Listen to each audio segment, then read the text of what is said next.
good afternoon, and welcome to today's episode of Surrounded by Love. I am your host, Danielle. Today is Tuesday, June the 23rd. Can you believe it? We're almost finished with this month. It just feels as if it just started and now it's over almost, and we're almost into another month, July.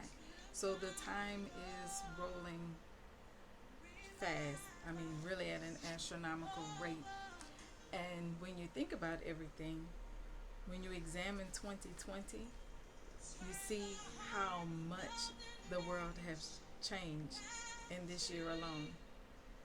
Society has changed, corporations have changed, the way you work, the way you congregate with people have changed, the way you visit family, the way you hold meetings, even the way you do parties or celebrations of any type, it has changed.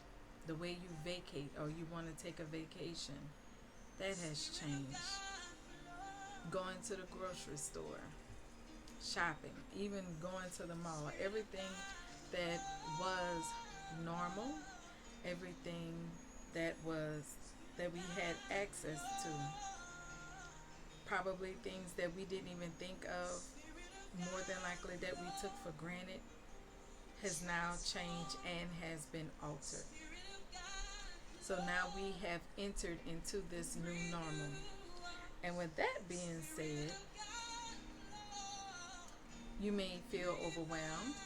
You may feel tired, worn out, tired of fighting, tired of praying, tired of reading your Bible, tired from seeing the news headlines, tired of negative voices in your ear, tired of confrontations with people. Because even now, they seem to come a little more often because a lot of views or ideas that we had growing up are being challenged. And you just may be feeling fatigue, is the word I want to use. Fatigue, mentally, physically. Like you just want to lay down, you just want to be at peace, you just want to be left alone. So, the title of my topic today is Decide. Decide.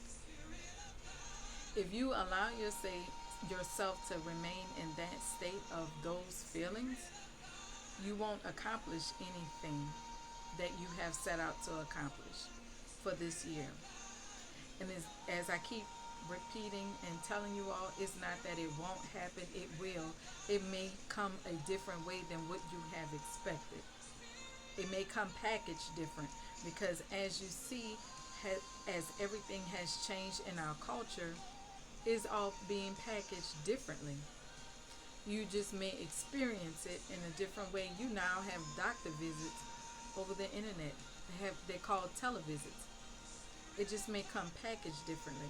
But if they can innovate and come up with different ways, like the NFL, they did their draft over the internet.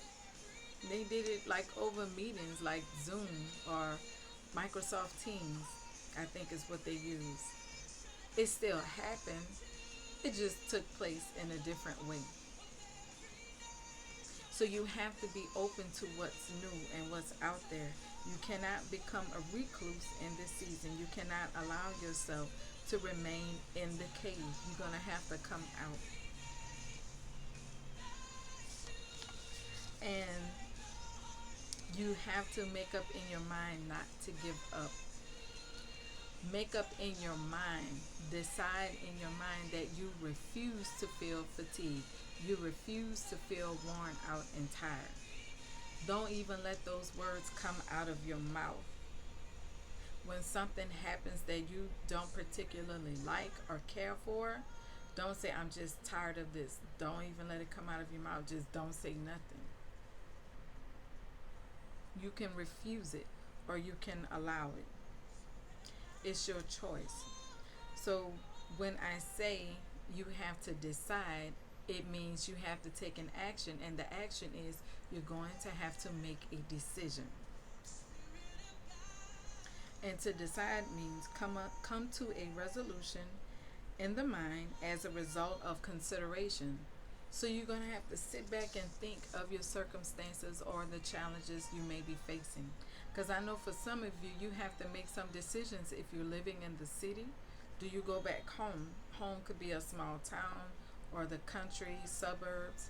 May not be living in a city anymore because the aspect of your employment has changed. You may need it to be in your main office in the big city, but now you're allowed to work from home. So you may have to move. That's a decision you're going to have to make. Decide also means cause to come to a resolution, to a conclusion. It's something you're going to have to do. It's a choice that you yourself will have to make. You can seek out advice from others, but at the end of the day, you have to own the decision yourself. Also, to decide means to make a choice from a number of alternatives. You may have several different ways out.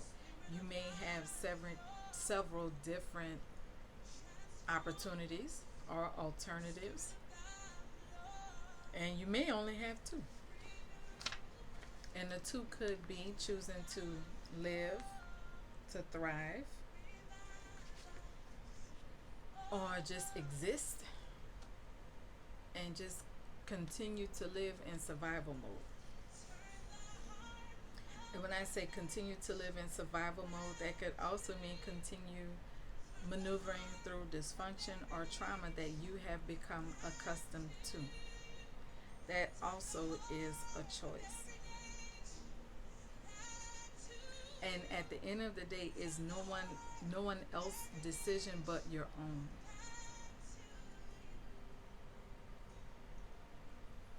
So that's something to think about, and you should. Just because you feel something doesn't mean you have to just go along with it.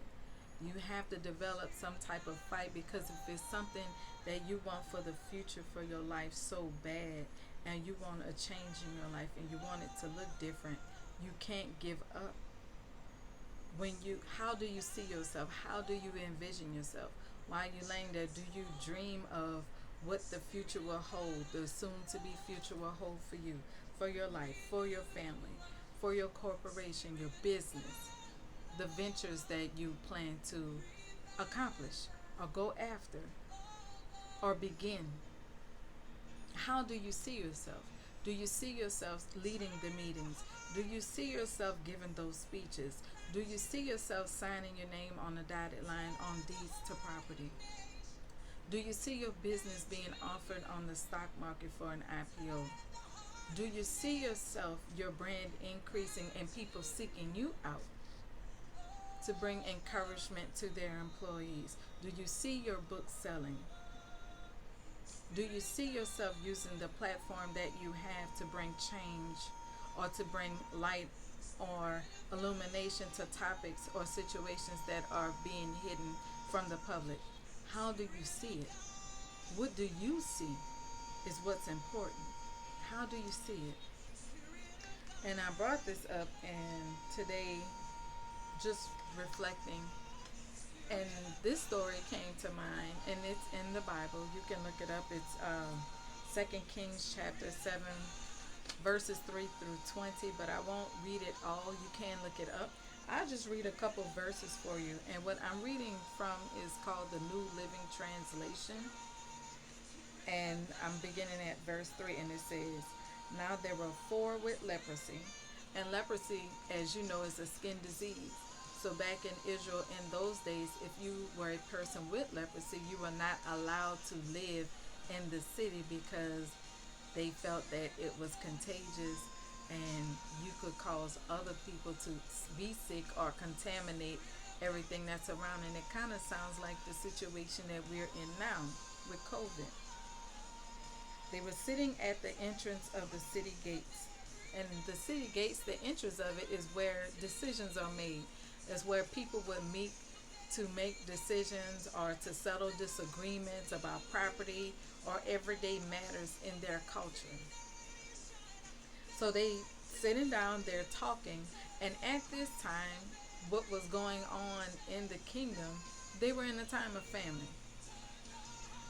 If you read before, like the chapter before, or even the verses before, it talks about how two women, I believe, they were harlots. They came to a decision that they were going to eat their children. So that's how bad the siege was that was being laid against, or being made, or forced upon the kingdom at that time. The Arameans were coming to take over Jerusalem. So they laid siege on them. So their food supply was gone.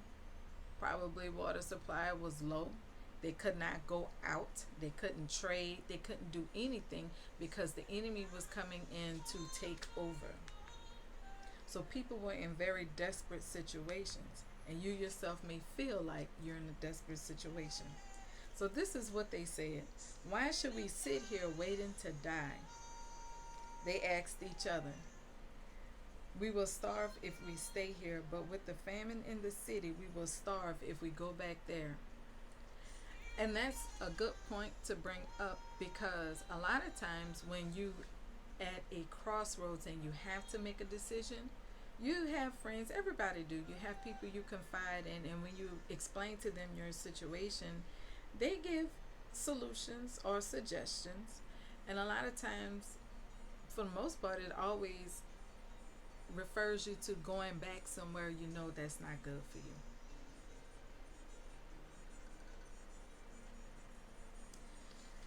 So you have to make up in your mind, you have to decide what's best for you. If you are tired of what the past had to offer, then you know not to go back there, because you know what's already back there. Back there is death. Back there you will continue to be without, you would lose. Oftentimes the future is something you haven't seen, it's uncomfortable, you don't have direction, like you don't have all the details. It's like you're just going day by day. But you have to decide if you're worth making that decision. So the next thing they say, so we might as well go out and surrender to the Armenian army, which is their enemy.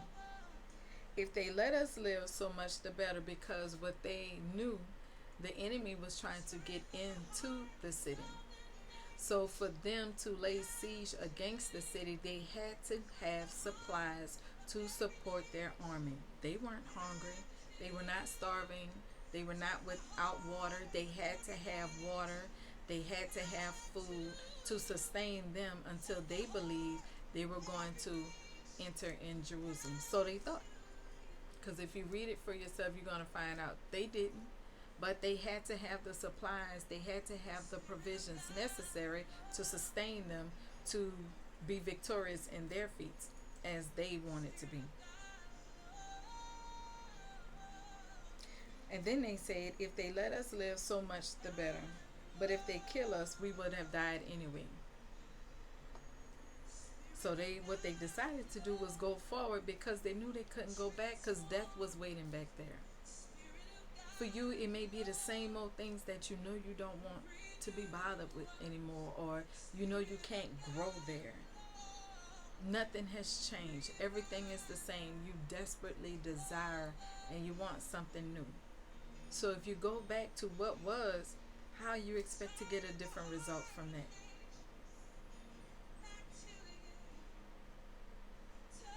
So then the next verse, it says, so at twilight they set out for the camp of the Arameans. So twilight, that's when the day is ending and the night is beginning. Or in their culture is like that's when a new day is coming, actually. Because the way they operate with their times and seasons is different than what we do. So they made a decision that they were going to move forward and not just sit where they were and die. They didn't have any guarantee how that situation was going to turn out for them. But they made a choice. Either we could sit here and be pitiful, depressed, fatigued, tired, starving, or we could just go over here and just see what's going to happen. It's one or the other, red pill or the blue pill. So they chose to go forward. And what they didn't understand, they didn't have all of anything. They could have died along the way. But the faith that they had, the hope that they had, it may not have been much, but sometimes it don't even take much. It was enough to push them forward, to propel them. And if you read the rest of it, you'll find out as they were walking, and it was just four of them. The four of them going there trying to live, just survive, just to live. Like they were willing to live as prisoners. They didn't care because they know they were going to take care of them. It was better the situation than what they left. But as they kept walking, God caused it to seem as if an army was coming to fight them, the Arameans. So when they heard the sound of this large army coming, they left their camp. They fled because they assumed that the Israelites had hired another army to join them to fight against them. And that's not what happened, but that's what they thought. These four men just decided to move. Like, we can't stay here, we have to go, we have to move. And by them making that decision, they saved the whole city. So in one day, the city went from being in a very hard, destitute place, in despair, because they didn't have anything to eat, from going from nothing to having abundance of everything in one day, because four people made a decision. The power of a thought, the power of an idea, the power of a decision.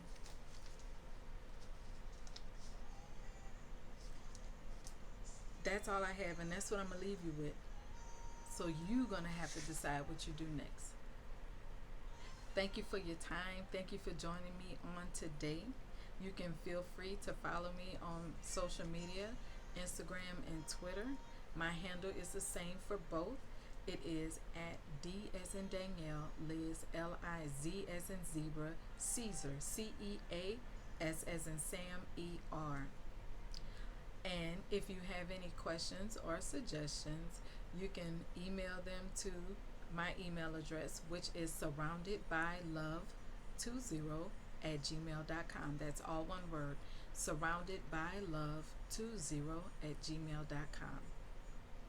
Please also like and subscribe to my YouTube channel, Surrounded by Love, and also share the videos as well.